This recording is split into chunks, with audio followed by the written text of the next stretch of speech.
Hello, everyone, and welcome back to the latest edition of the Jake's Take with Jacob Elyachar Podcast, our 5th anniversary season. I'm your host, Jacob Elyachar, the chief content producer and writer of jakestake.com, a pop culture entertainment news website. Now, if you're watching this on YouTube, please give us a thumbs up and please subscribe. If you're listening to this on our audio platforms, please download this episode. Please give us a 5-star rating and please listen to this episode along with other episodes. I'm thrilled to welcome this next guest. She's a singer-songwriter who has performed with the Hungarian Operetta Theater.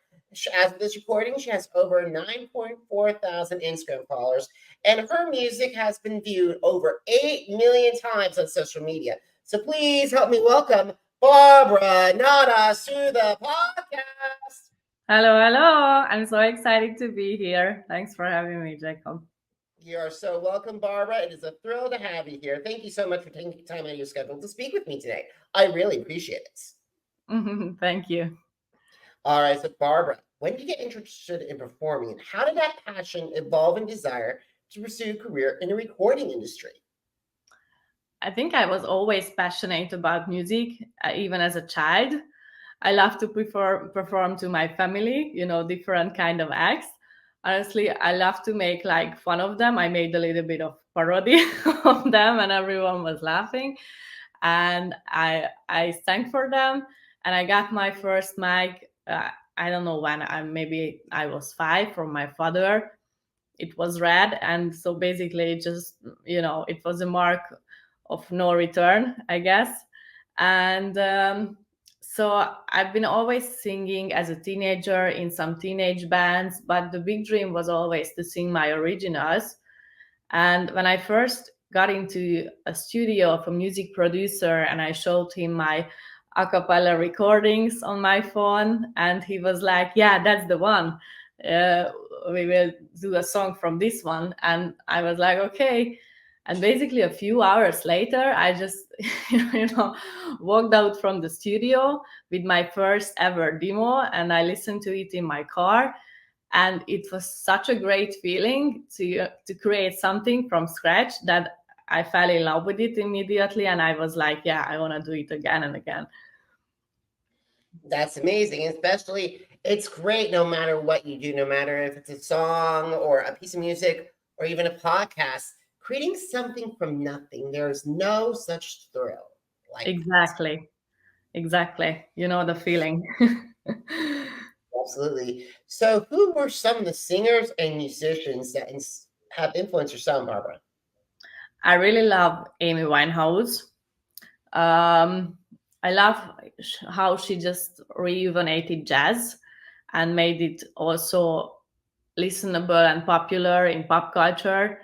And I love the old classics like Etta James, Ella Fitzgerald, Eric Clapton. And I don't consider myself as a jazz artist, but I try to put a little bit of touch of soul and blues in some of my songs. And I also love, the big pop artists like Lady Gaga, Ariana Grande, Dua Lipa. So I think I am still influenced, day by day about the new stuff out there. It's great to hear that because I actually have seen Lady Gaga perform twice, and then in my life, and also got to see Eric Clapton perform once, and then I got to see Ariana Grande just about ready. She was about ready to break out. Oh wow, yeah! I also saw Ariana Grande and Eric Clapton, but I haven't seen Lady Gaga yet, so I am really excited to see her one time. I hope you do have a chance to see her live because she's actually phenomenal. She seems to be so close to her audience, and I think she's the greatest performer and such a great songwriter.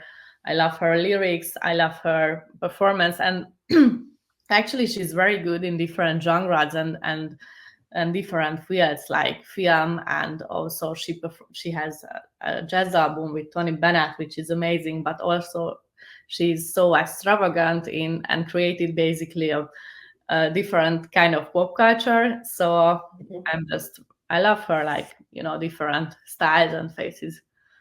Absolutely, absolutely. And I'm glad you brought up Tony Bennett too, because I had a privilege to see him in New York in Radio City Music Hall in 2017. And I got to say, his work with Lady Gaga and Amy Winehouse really helped define our generation to love and appreciate jazz. Exactly. So yeah. Oh my gosh, that could be incredible. Absolutely. But however, Barbara, we're not here to talk about all these incredible artists. We got to talk about you. We got to get back to talk about you. So, what have been some of the challenges that you faced getting started in this music industry, and how have you overcome those obstacles? Basically, I don't know exactly what to consider as a starting point, but when I first got my first salary for singing, I was 14. I've been singing in a cover band for 10 years. And, it was very fun as a teenager. But looking back, I kind of can, feel that I was, let the situation of women in the music industry is a little bit harder, I think, than for men. Like I was paid less, I sing less on stage than the guys in the band, and these kind of different things.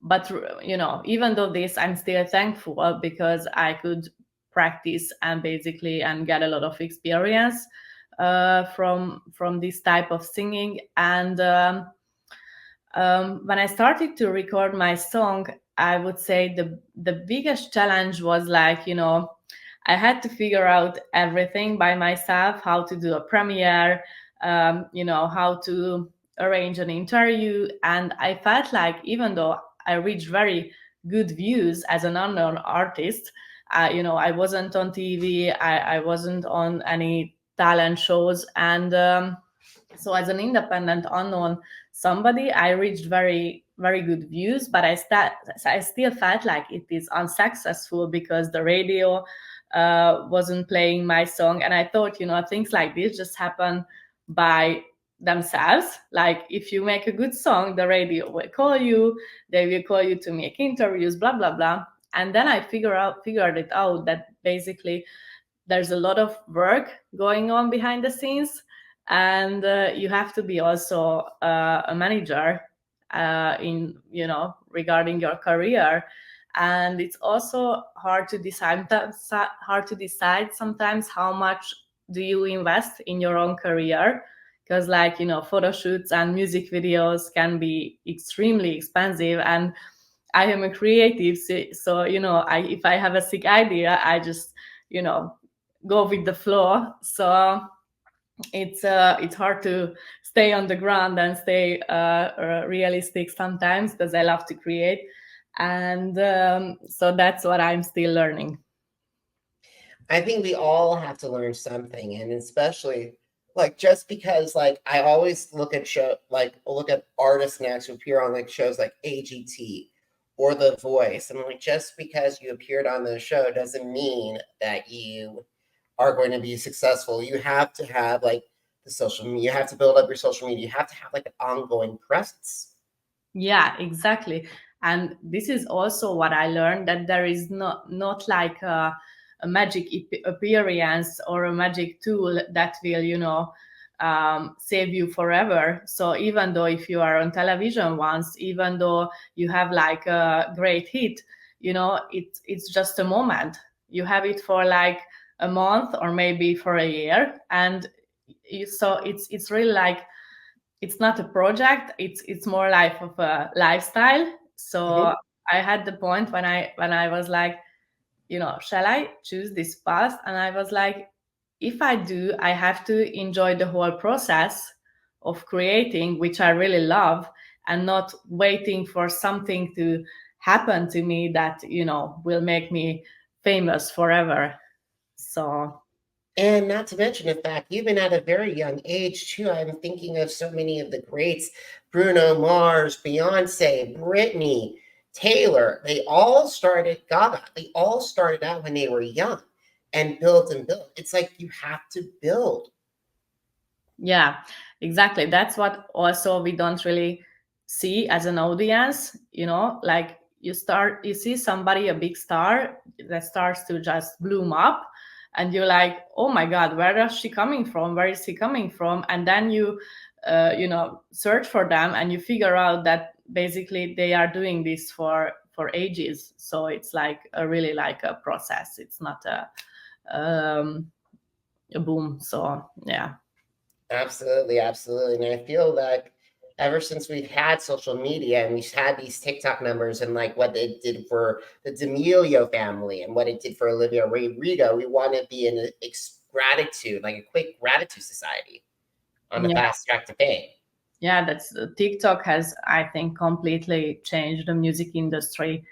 And we can love it or we can hate it, but we musicians just have to go and learn it and take advantage of it.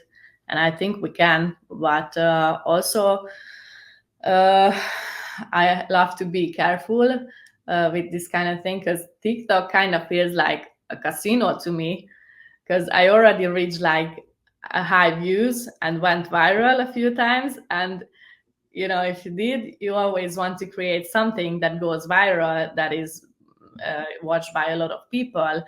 And I have a video that is over 1 million views, and then my last videos reached only like 200 or 300 people. So it's like TikTok wants you to invest more and more energy and time and create more. So I sometimes I feel like as if I were in a casino. Oh, absolutely, absolutely. And it feels like if you create and create, you're going to be on this hamster wheel all the time. And we are not robots; we are humans. Absolutely. And they're like, I had some consultation with some really good social media experts, and everybody says that you have to post like 2 times a day, 3 times a day, stories every day. And this just goes a little bit against creativity, I guess. And you have to be consistent. At least that's what I figured out to myself, that you do really just have to make time in your schedule to do content and to do creative, because that takes time as well. But the videos that went good on my TikTok was always coming from a intention, and spontaneous. So actually that's what has worked for me so far. Absolutely, absolutely. So let's talk about some of the songs that actually helped you grow your presence, and let's talk SOAR. So I want to, before we get into the work that you did with Tom Martin, I want to talk about the original song before we get to the remix. So can you describe the story behind SOAR to my audience? Yeah, it is an interesting story. I got into a relationship like 2 years ago, and it was really a long time coming, because before I kind of, protected myself from love, I guess. And this is not a love song, but it is funny because this relationship actually helped me to discover my deeper emotions. And when I just let myself into it, I realized that, oh my God, why didn't I do this earlier?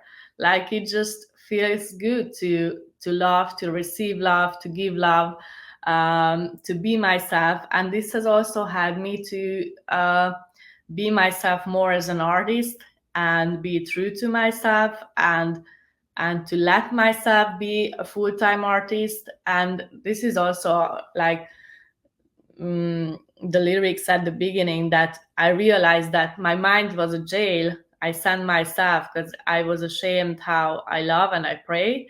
And so this song is about self-realization, and I can hold back what's in my bones. I can hold back, going after my dreams, taking risks, coming to LA, and live for my dreams. Absolutely, absolutely. And it's always important to take those risks. And you actually had a chance to collaborate with Tom Martin. Now, Tom has had a lot of work with EDM artists and producers, some major names: Alesso, David Guetta, Martin Garrix, and Tiesto. So what were some of the lessons that you learned from him, and how did those lessons help you grow as a recording artist?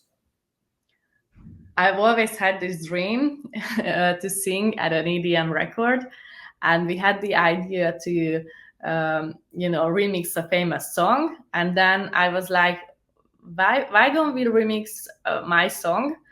And that's when Tom Martin got into the picture, and he's absolutely incredible. I love the hook that he made, and I think that was like not like basically there was no note from by myself that we should change. Like it was such a good song instantly that I just loved it. And it's so interesting that a song has also so many faces. If you give it to another producer, then a song can be completely changed.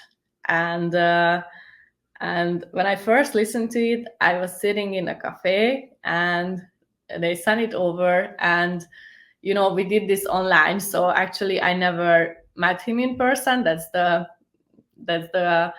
like the good thing about technology, that we can collaborate no matter where you are in the world.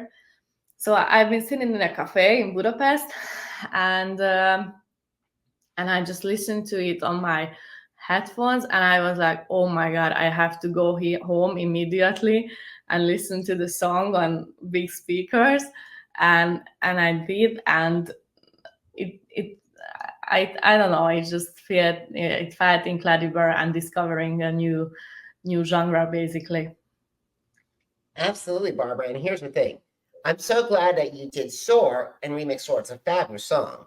And it's better than like hearing another version of like Titanium or When Love Takes Over or 2 a.m.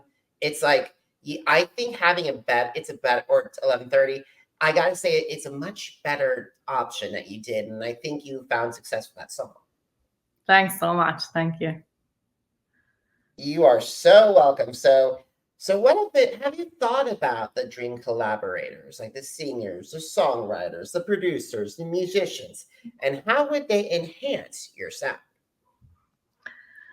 Yeah, as a producer, I really love to collaborate with Mark Ronson one time. I think he's brilliant. And as a featuring artist, I like Dua Lipa would be a dream. I feel like I can really resonate with her style. She's edgy, she's sexy, she's not too much, but still very, very good. And I think that would be a good, and I love her music. That would be a good match. And also some people from the jazz scene, like Tom Misch or Joe Stone, but she's rather soul than jazz. But that would be an interesting combination. And also, I love to sing on a techno record. I know it's like very different kind of genres, but I really love to create something new. And I think like it would be a very interesting combination to put a little bit of touch of jazz and soul into techno music. So I really want to try that as well. Those are all great suggestions. I would love to recommend David Guetta. I would love to see you and David David Guetta would be a dream as well. I grew up on listening to his tracks. Absolutely. And here's the thing, those songs are timeless now. When Love Takes Over, Titanium, Without You. We could go on and on. Exactly. Yeah. Alrighty. So we talked a little bit about social media. So what are your favorite social media apps? I love to use Instagram because it's like you can catch up really easy with and interact very easy with your followers. Obviously,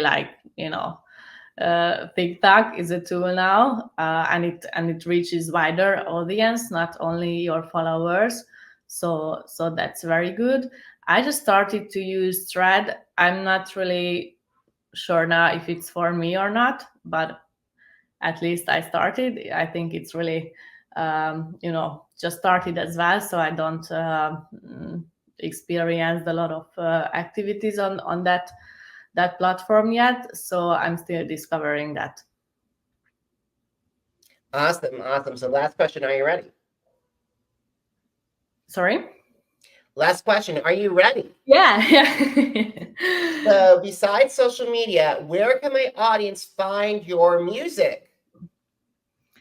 So basically on all of the distributing platforms like Spotify, Apple Music, Deezer, Amazon, and they can find me by my name, Barbara Nadas. It's Nadas.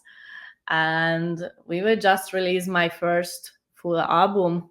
So I can't wait to, put all of my songs out there.